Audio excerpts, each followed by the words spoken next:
When we look at internal economies of scale, is the cost savings that a firm derives from it itself increasing in size. That is the concept of internal economies of scale. When represented on a diagram of LRAC, it reflects falling cost of production, falling AC. That is when we say that the firm has achieved internal economies of scale. So we're going to look at a few examples of internal economies of scale. Let's start first with technical economies of scale. One good example of technical economies of scale would be when we look at double-decker buses versus regular buses. Double-decker buses can seat approximately twice the amount of passengers in the same bus. But yet, double-decker buses do not cost twice the amount of single-deck buses, because at the end of the day, your double-decker buses do not take twice the amount of raw materials to produce, and it also still operates on one single engine. Now, in that case, your double-decker buses will actually be more cost efficient and allow you to achieve a lower average cost on a per passenger basis. So that is the cost savings from being able to produce at a larger level output, the ability to actually make use of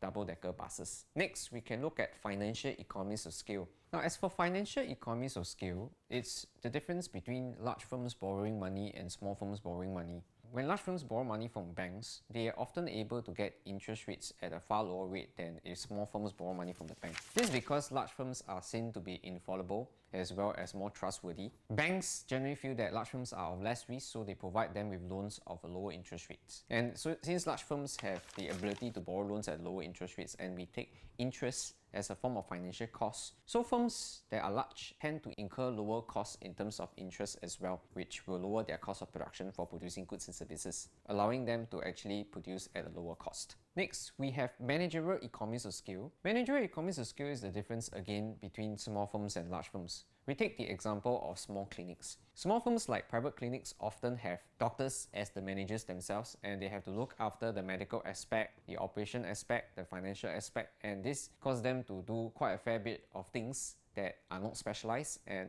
they can be quite inefficient. Whereas large hospitals, they would have managers taking care of operations, managers taking care of financials, managers taking care of the medical side of things, and they will tend to be able to operate in a more efficient manner, allowing them to derive managerial economies of scale. And lastly, let's look at what is the idea of marketing economies of scale. Marketing economies of scale is the ability to do bulk purchase. When you have the ability to do bulk purchase, you can negotiate for a lower cost, especially on things like raw materials, allowing your cost of production to come down. And you can also negotiate for lower marketing costs, or even just simply because your output is larger. When you do, say, for example, a full-page advertisement on newspaper, when your output is larger, this cost of this full-page advertisement, when spread across a larger output, it will derive a lower cost. Say, for example, Popeye's Chicken wants to put an advertisement on the newspapers. If it has 20 restaurants, the cost will be higher than if McDonald's with 200 restaurants, it will be able to publish a full-page advertisement